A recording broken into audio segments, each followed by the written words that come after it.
a Saturday in transit edition of Morning Scone, presented by Brock's Badgers Orthopedic Clinic and Hutco Roofing. Hutco Roofing. Do business with someone you know. Hutco Roofing. HutcoRoofing.com. LSU baseball. Ooh, big guy. Not great. Tigers lose game 1 to Florida, 7-2. By the way, headed today to MC the Downs Syndrome Association Buddy Walk, downtown Baton Rouge. He'll be down there from 9 to 1. If anybody's going to be in downtown, come say hello. Really cool event. They're expecting some 12 to 1,500 people. So, going to be a really good event. Celebrate some special people and some special kiddos. So, look forward to this event. Here we go. All right. So forgive me if the camera's a little shaky. I'm driving, so you might have to deal with a little bit of camera shake. Apologies for that. But leave your comments whenever I get to a red light or a stop sign or something. I'll glance down and see if I can get them. I'll say our good mornings. But a couple of thoughts on the game last night, and then some big picture stuff. Based on what Jay Johnson said after the game. I thought Blake Money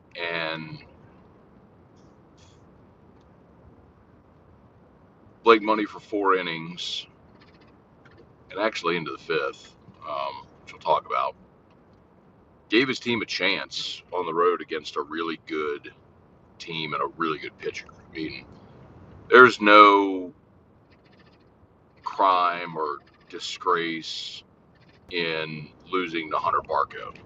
And y'all saw him. He's a lefty that throws low mid 90s. He's nasty. I mean, there's not a lot of teams that are going to hit Hunter Barco. But LSU got him for 1 hit through 7 innings, and that was the single up the middle by Barry. They did get runners on base, and when they did, couldn't get him in. So Barco was able to manage pitching with runners on base. And okay, Money wasn't bad. I mean, he gave up the home run. I'm at a red light. Let me at least say some good mornings here. Tim Gotro, Joseph Falgraff, Kirk Taylor, Brad Johnson, Larry Gardner, Tracy Poole. What's up? Is the bad play errors just in their mind right now? It's in their heads. Connor O'Neill. Yeah, R.I.P. Taylor Hawkins. Saw that last night. The drummer of Foo Fighters died yesterday. So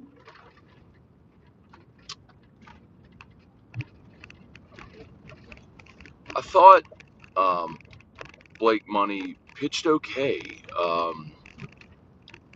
He only had 3 strikeouts, 2 walks. So the swing and miss stuff wasn't really there for Money, but he made a couple of mistakes. He gave up the solo homer to the first batter.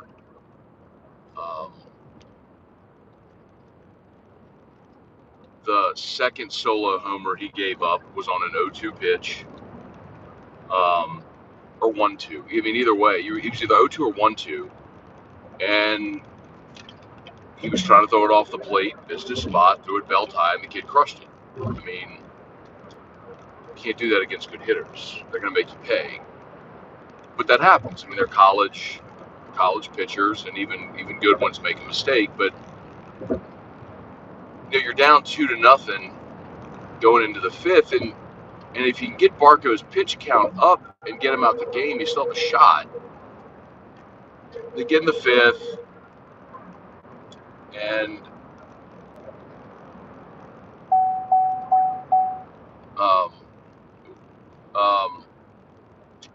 they get in the 5th, and They score on the RBI ground out. If you remember, that's when Morgan made the tag on the wild throw by Thompson. Shocker, right? And then they followed that up with an RBI single, and then the 2-run homer, which blew it open, made it 6-0. So,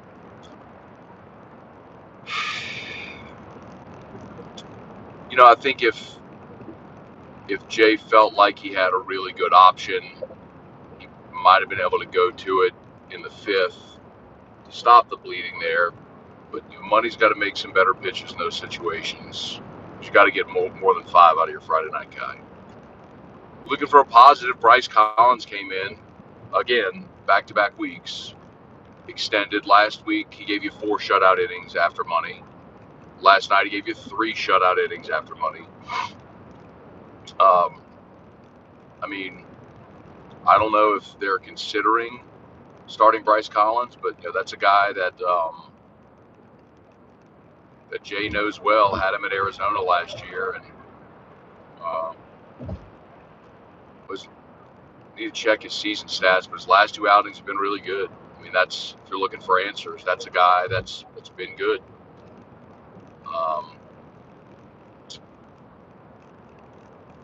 I think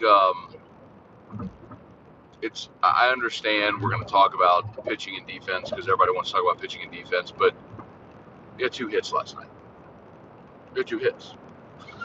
You had 2 hits. You're not going to beat anybody with 2 hits.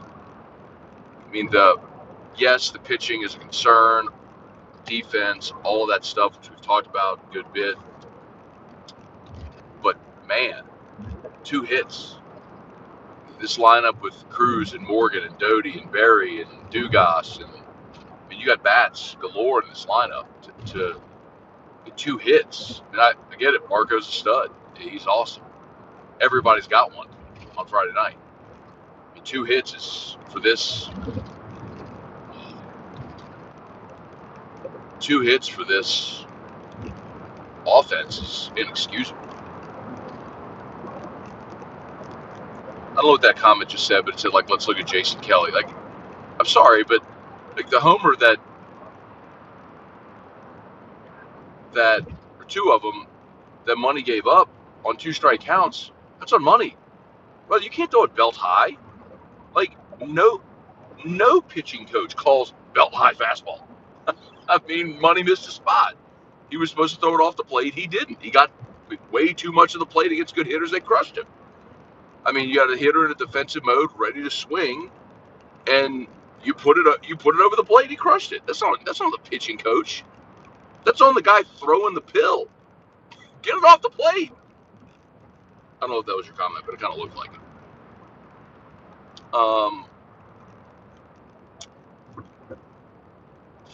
So, yeah, man,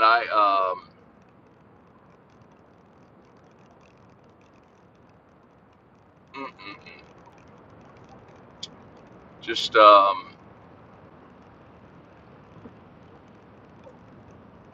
we talked about it a lot in the preseason that pitching was going to be a work in progress. The bats were going to have to carry him, and right now the bats aren't carrying him. So that's your biggest problem.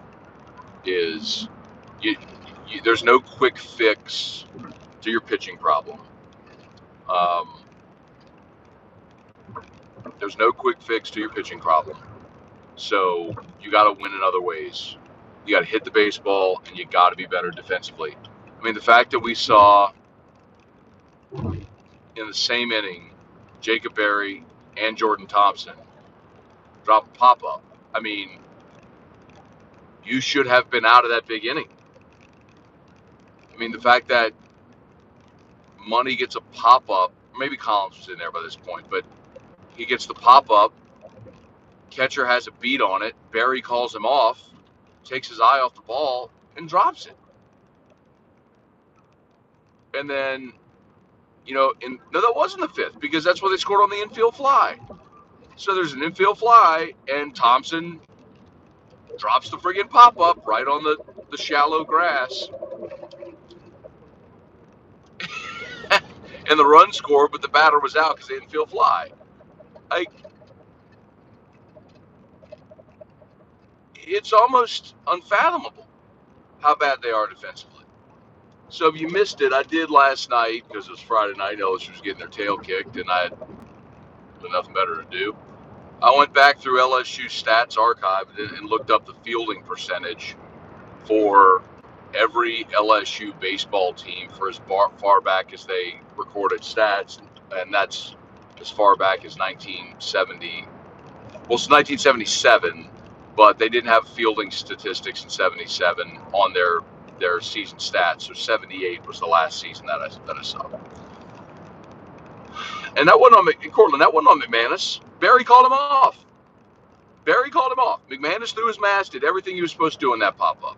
I'm not, look, Milazzo's better than McManus, there's no question. But that drop pop-up, that's on Jacob Berry. He called him off, McManus gave way, and Berry dropped the ball. Anyway. It's 8:37.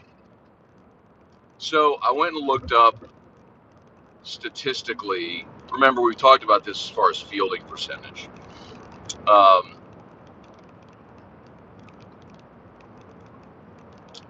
if you say he threw it right at Berry, if you're talking about throwing the mask, that's because that's what the catcher's supposed to do. You get your beat on the ball, and then you throw your mask far away, so that way there's no risk of you stepping on it.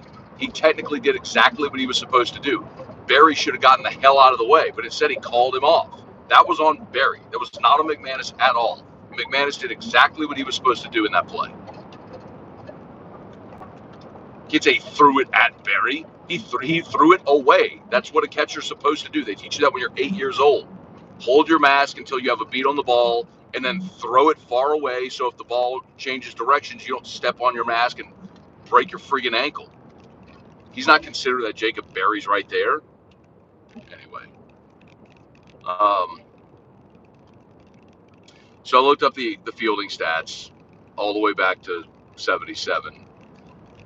The last time LSU fielded sub 960 was Paul Maneri's first year in 2007. So 980, where pro teams should field, like, you're a good defense, you should field 980. And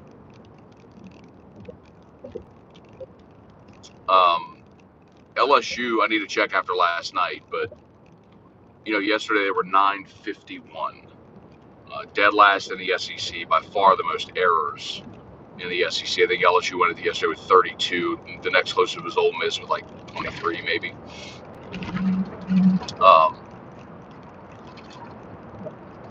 So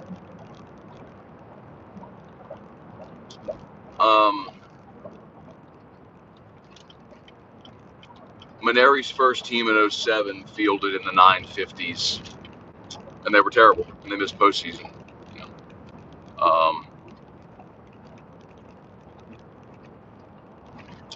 And actually, the 91 and 93 national championship teams fielded in the 950s too. So it's a different era of baseball, obviously, but I guess proof that you can win and be good. But again, different era of baseball. Not nearly. It just, you go look at all of the years of Maneri. They were always in the upper 970s, 980. Maneri put an emphasis on defense. He just always did. He would sacrifice a bat for an elite glove. He wanted defense behind his pitching.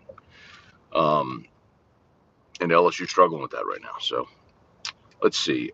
Keaton Berrien, Rapping Batches, Cortland Jacob, what's up? Alex, why are we streaming in the car? So I'm going to, for those that just jumped aboard, I am going to MC the Down Syndrome awareness walk in downtown Baton Rouge today. So it starts at 9, or the first stage announcement's at 9. I think the walk starts at 11. So, or maybe 10. I don't have the itinerary. I'll be down here from 9 to 1. So, heading to downtown Baton Rouge for this.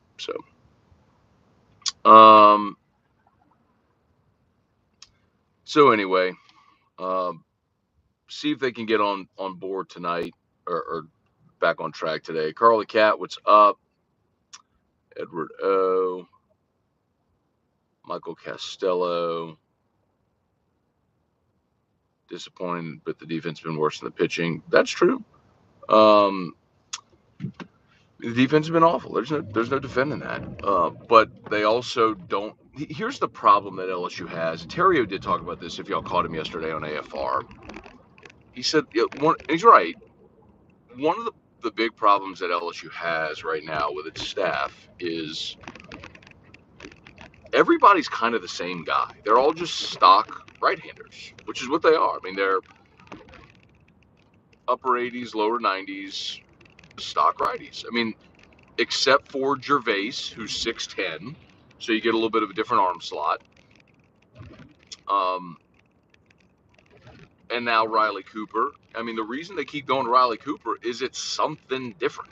I mean, it makes the hitters a little uncomfortable seeing a ball released from somewhere else. I mean, but think about it, and it's true. All of LSU's pitchers are basically the same guy. If it's Collins or Dutton or Taylor, I mean, you name it. Wow, there's already traffic down here. Oh, man. Hey. May be in a little bit of trouble, y'all.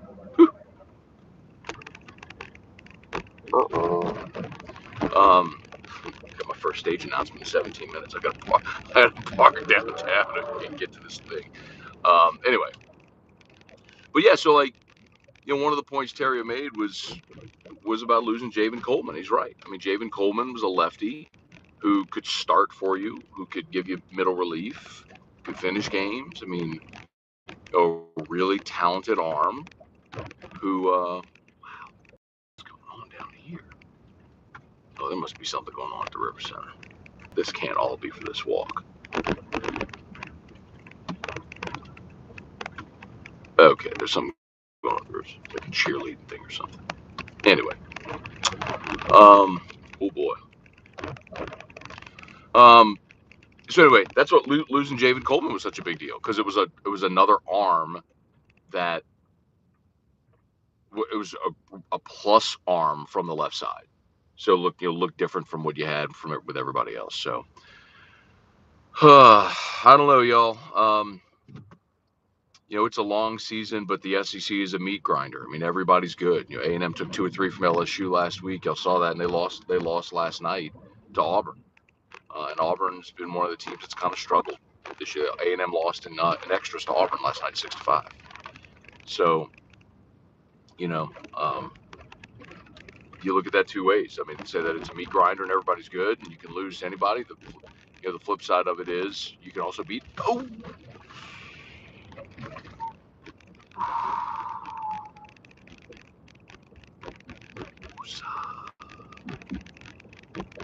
That was a close shot.